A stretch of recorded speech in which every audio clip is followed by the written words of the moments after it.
Predsednik Donald Trump naj bi v nocojšnjem nagovoru iz Bele hiše Američane seznanil s potekom vojaških operacij v Iranu. Za zdaj kaže, naj bi se kmalu končale. I would say that within 2 weeks, maybe 3, we're hitting them very hard. A hkrati je pred nagovorom veliko mešanih sporočil.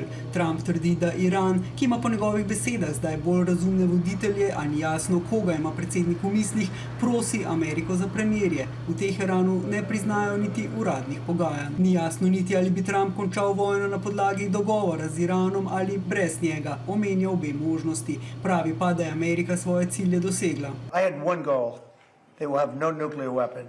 And that goal has been attained. Vojaško je Iran povsem oslabljen, kar poudarja tudi izraelski premier. יש להם עדיין יכולת שיורית לאיים עלינו, אבל הם כבר אינם יכולים לאיים על קיומנו. Toda Iran ima še nekaj orožij, zaporo Hormuške ožine in oviranjem prometa z nafto pretresa svetovno gospodarstvo. Ker zaveznice ne želijo sodelovati pri ameriških vojaških operacijah, jim Trump sporoča, naj si nafto priskrbijo kar same.